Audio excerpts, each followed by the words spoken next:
Olá, família Coque. Eu sou a professora Wilma Matos, diretora-geral e mantenedora do Coque Brasília. Hoje estou aqui neste podcast. Estou muito feliz por ter sido convidada como madrinha desse projeto excepcional que nós começamos aqui na escola, o Clube da Leitura. E hoje eu estou aqui com o Enzo Tartucci, o Tiago Borato e o Caio Brasil para nós darmos continuidade no nosso projeto. E aí eu queria começar, não sei quem vai responder de vocês três, como que esse projeto nasceu, de onde veio a ideia, como aconteceu para estarmos aqui hoje, pois sei que já tiveram várias etapas aí com o Paulo Lima, nosso psicólogo, e como que esse projeto nasceu. Rapidamente você pode falar para mim? Bom, no ano passado, 2022, teve a viagem de formatura, que a gente foi lá pro Camboriú, foi uma viagem simplesmente espetacular. Desde o primeiro dia foi muito bom, foi muito legal. E a gente pôde realmente conversar com pessoas novas, tanto que foi nessa viagem que a gente conheceu o Paulo. E a gente começou a falar. Eu lembro, tá? A gente tá, no primeiro dia, a gente tá indo pro hotel, o Enzo começou a falar com o Paulo sobre filosofia e tinha coisas que eu sabia. A gente realmente começou a trocar um papo, era 1-2 horas até o hotel, assim, mais ou menos. A gente passou rápido, realmente com flash, pra gente sair conversando. Aí, a partir dali, a gente realmente criava ideias e planejava tudo. Falando que a gente devia pegar realmente essas conversas que a gente tinha e realmente transferir isso para um contexto mais formal. E colocar num projeto. E aconteceu, né? Isso foi em outubro, né? Do ano passado? Novembro? Do ano passado, vocês estavam no 9º ano, agora vocês estão na primeira série B. do ensino médio, né? É isso? Exatamente.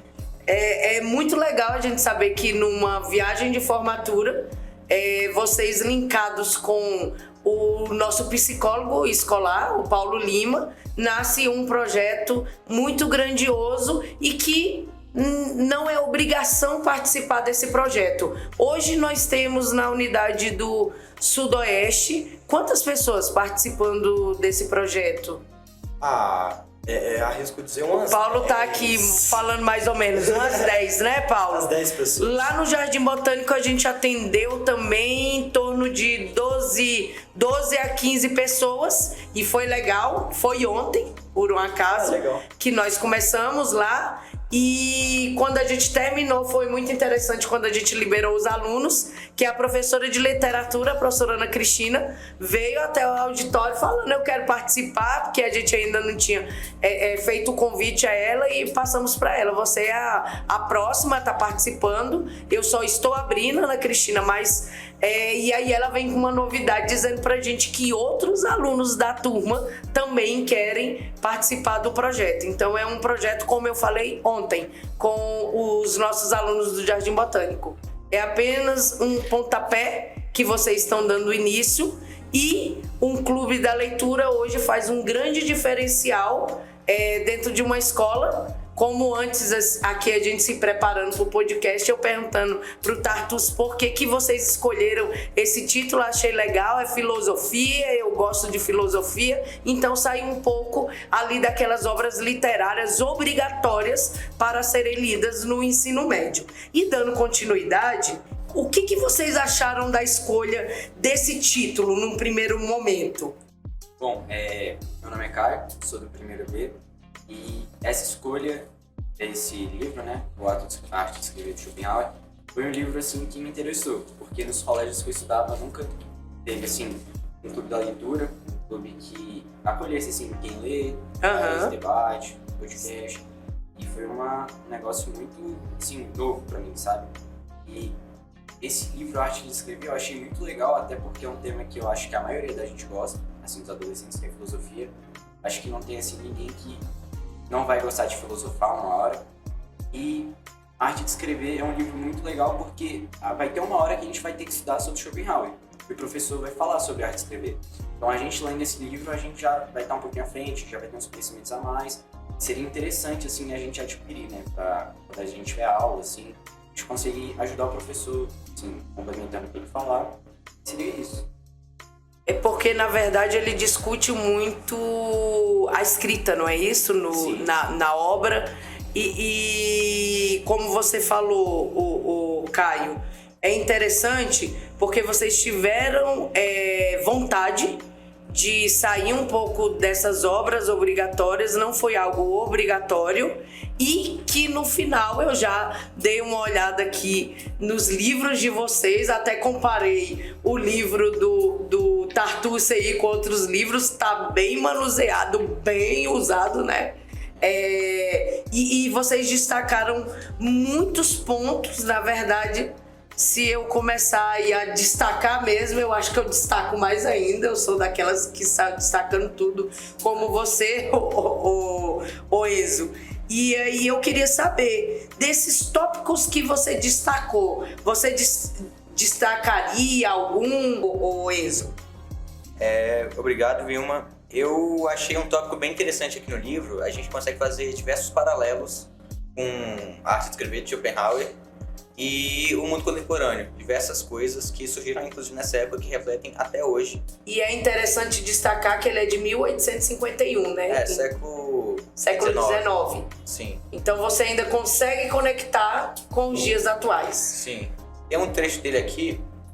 No contexto histórico de Schopenhauer, né, o ofício de escritor na Alemanha, na Reino da Prússia, que era na época, né, tinha acabado de ser abolido como uma vocação, agora era uma profissão. Muitas pessoas estavam entrando nesse ramo pelo dinheiro. Então Schopenhauer critica duramente isso. Nesse trecho isso fica evidente, que eu irei ler agora. Diletantes, diletantes, assim os que exercem uma ciência ou uma arte por amor a ela, por alegria, per e doro dileto, pelo seu deleite. São chamados com desprezo por aqueles que se consagram a tais coisas com vistas ao que ganham, porque seu objeto dileto é o dinheiro que tem a receber. Para o diletante, ao contrário, o assunto é o fim, e para o homem da área como tal, apenas um meio. Schopenhauer diferencia bastante o que é viver de uma arte e viver para uma arte. Esse livro aqui, a gente vê que a gente consegue traçar essa característica diretamente com a sociedade atual, com o nosso mundo, com a nossa época. Porque a gente vê aí diversos profissionais que vão entrar em certas carreiras apenas visando dinheiro. Não pretendem viver daquilo. Pretendem viver daquilo, não viver para aquilo. É a paixão e o amor, né? Então Schopenhauer, ele fala que quando você faz algo para viver para aquilo, você faz com perfeição. É isso que eu acho mais interessante. É legal você destacar isso aí, né, o Enzo, porque hoje vocês estão no ensino médio e já estão nessa, né? O que eu vou fazer quando eu terminar o ensino médio?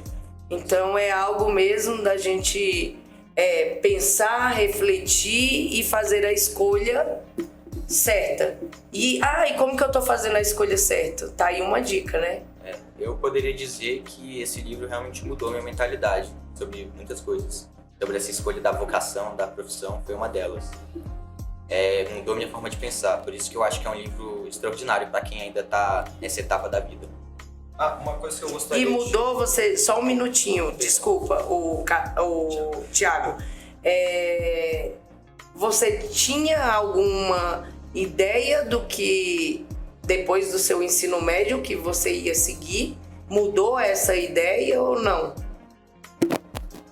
Com certeza, eu tinha ideais, visões antes de ler esse livro sobre o que eu queria fazer, mas depois escolhi, mudou totalmente. Poderia dizer que quase por completo. Mudou minha visão sobre o meu futuro, toda a visão que eu tinha.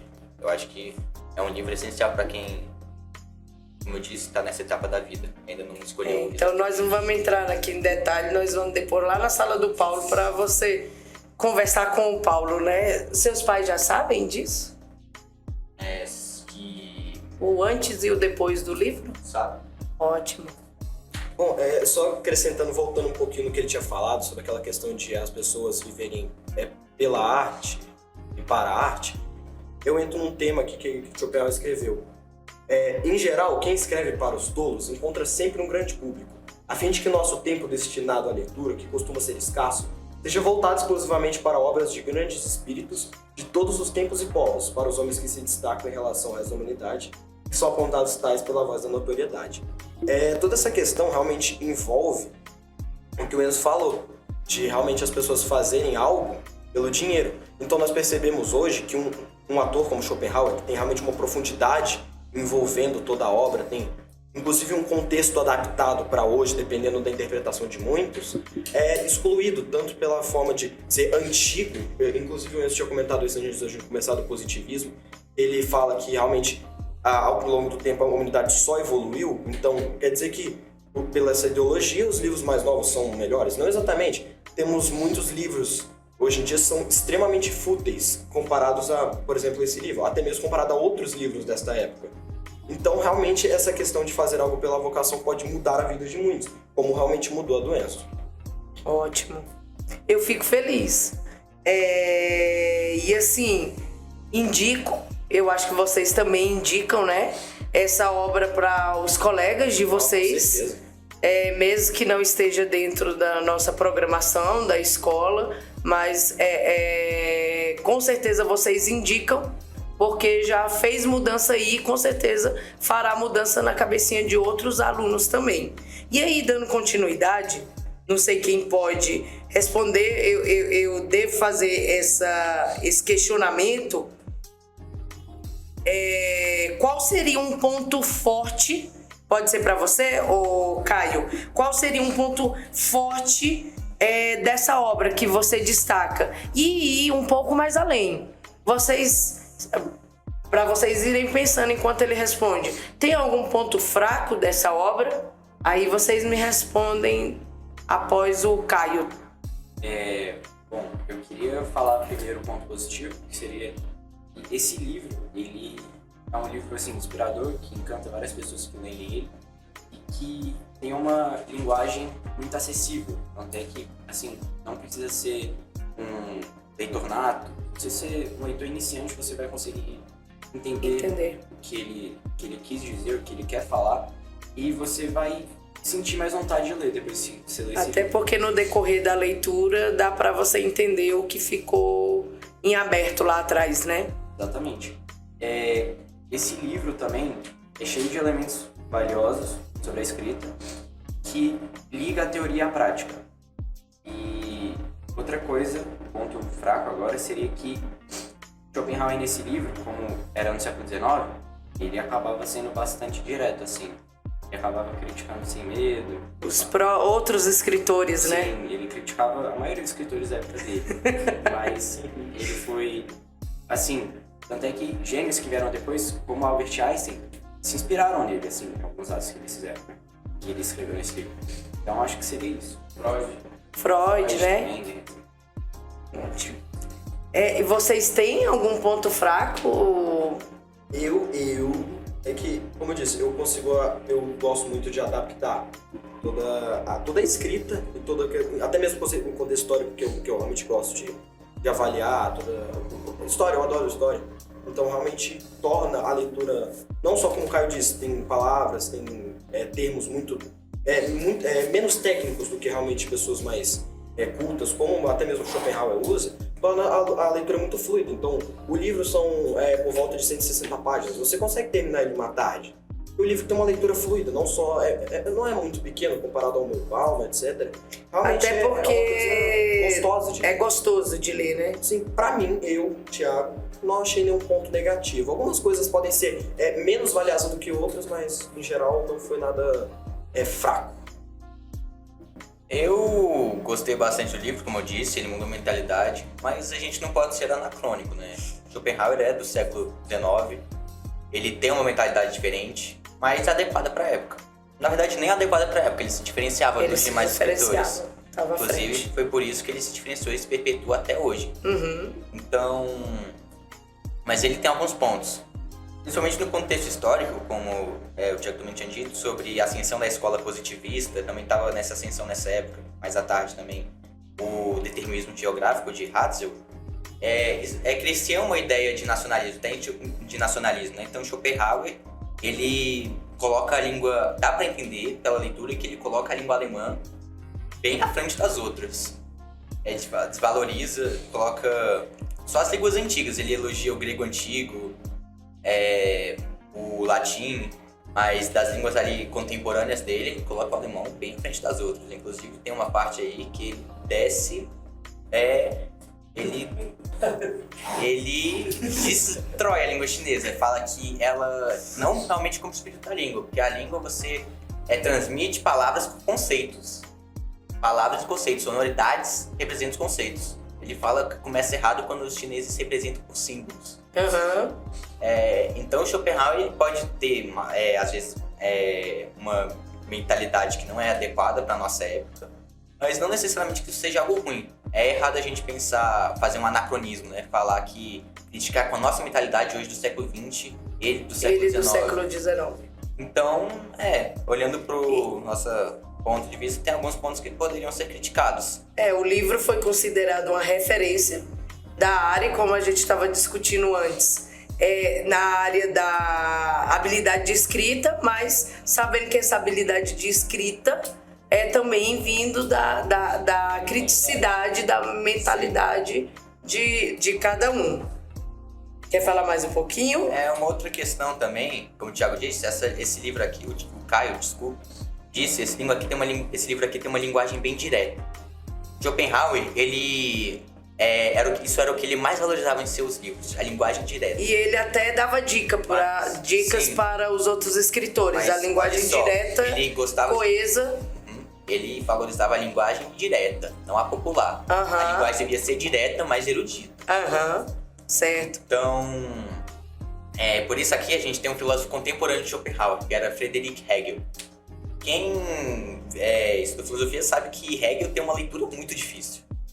Então, Schopenhauer critica muito Hegel nesse livro, falando que ele escreve de forma prolixa, justamente não porque tem que ser claro, inelegível, porque o quê? Porque ele não tem conhecimento. Ele quer falar difícil, aqui numa linguagem mais direta, ele quer falar difícil para parecer esperto. Para se destacar. A Schopenhauer fala que quem faz isso é quem não tem conhecimento.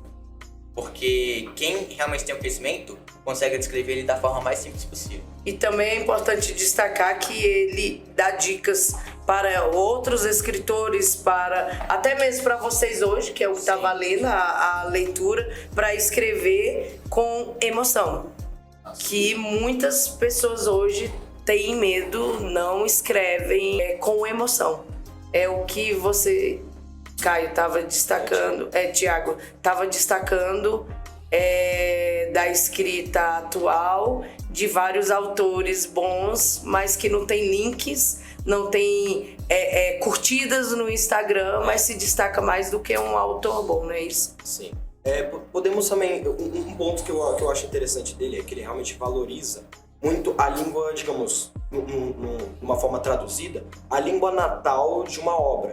Então, por exemplo, igual o Enzo tinha falado um pouco antes da gente começar, a questão de Luís de Camões. Por exemplo, a gente lê A Arte de Escrever, de Schopenhauer, a gente está lendo em português. Mas se nós realmente lemos, por exemplo, Luís de Camões, abordando um outro tema, principalmente questão de letras, que seria o ramo da senhora, a gente consegue abordar um outro aspecto de interpretação inclusive, do amor à nossa própria cultura. Eu acho isso muito interessante, que ele mesmo valoriza muito, igual o Enzo falou, ele realmente valoriza muito a língua alemã, uma coisa que a gente devia fazer mais. Na minha opinião, realmente valorizar mais a cultura brasileira histórica que a gente tem. Ótimo, bem destacado. Pode. Isso que o Thiago falou, eu acho muito interessante. Assim como a gente, em português, lê uma obra de Shakespeare, não vai ter o mesmo sabor que o inglês lê, o inglês, a gente é privilegiado de falar português. A gente lê um Machado de Assis, lê um Luís de Camões, saborear aquelas palavras, aquela melodia, é muito lindo. Então acho que a leitura devia ser algo não obrigatório, que todo mundo devia ler porque é lindo, porque é bom demais. Porque mas às vezes a gente escolhe o livro errado. Sim, como Schopenhauer fala, nós temos que ler aquilo. É ruim. Algo essencial da arte de ler é saber a arte de não ler. Não ler o que é ruim. Não troque um Schopenhauer por um autor medíocre, um autor fútil. É isso que ele critica, né? E lá ele já falava, até pelo tempo, por tudo. Imagina hoje o nosso tempo. E acrescenta mais uma coisa. Você sabe algum autor temporário do século XVIII? Não sabe, eles somem. Depois de 50 anos eles somem. Aí você vê um ator que se diferencia. Platão, Aristóteles, 3.000 anos. 3.000 anos não, exagerei, mas 2.000 anos por aí. Eles se perpetuam. Na humanidade, 2.000 anos ainda estão aí. Por quê? Porque eles são incríveis, eles escreveram que tinham convicção e não são diégicos, eles não estavam escrevendo... E eles não escreveram só pra ganhar dinheiro. Não, até na época também era mais difícil, era mas diferente. Você vê pra que se destacar. Quando você vive para aquilo, a perfeição vem junto, é bônus. E isso se resume na profissão que vocês vão escolher. É isso.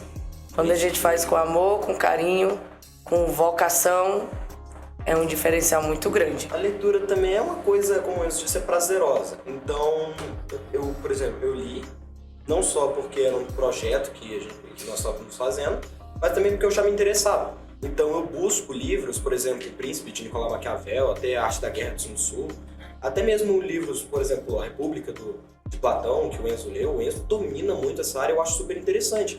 Então, às vezes, não é nem pela profissão em si, às vezes é só pelo gosto. É só pela leitura. A sua busca por conhecimento, Verdade. como eu disse, é algo realmente incrível. Muito bom.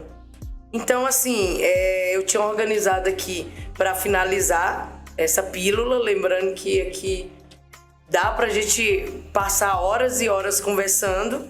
Eu queria só que um de vocês, porque vocês já deixaram claro aqui, qual a marca que esse livro deixa na vida de vocês? Ou pro Thiago, ou pro Caio, porque o Tartucci já respondeu, né, Tartucci? Bom, eu diria que esse livro, assim, é muito importante para a vida pessoal de qualquer cidadão, assim, porque é um livro que vai acrescentar bastante coisa na sua vida. Que nem a Tartucci falou, tanto nas decisões pessoais, quanto profissionais também, do que ele quiser. Aham. E esse livro, eu destaquei aqui no texto autoral que eu fiz. Pode ler Vou ler um parágrafo. o parágrafo. Assim, em suma, resumindo o livro, né? Uhum. O Arte de Escrever é um livro inspirador e repleto de insights valiosos sobre a escrita, com uma abordagem que une a teoria e a prática. Ele é capaz de estimular a criatividade e fornecer ferramentas úteis para qualquer pessoa interessada em aprimorar suas habilidades como escritor. Recomendo para todos aqueles que desejam explorar o poder da palavra escrita e aprofundar sua compreensão do processo criativo. Então, acho que esse livro é bastante importante, né, para você se basear assim, na sua vida. Eu queria agradecer a presença de vocês. Fico feliz em tê-los aqui na minha escola. Quando vocês falam de Machado de Assis, dos nossos autores, vem tudo aquilo de quando eu era de sala de aula, quando eu dava aula para o ensino médio. Então surgiu aí uma pontinha de saudade, mas é isso mesmo, meninos. A gente não pode esperar uma obrigatoriedade da escola, ou seja, dos pais de vocês, ou seja, vocês têm que procurar mesmo novos conhecimentos, vocês estão no caminho. E eu tenho certeza que daqui a 5 anos, 6 anos, eu vou encontrar vocês vão passar por mim, me dar o tchauzinho, e vocês vão ser diferenciais na nossa sociedade e na profissão que vocês escolheram. Parabéns, tá bom? Obrigada. Beleza.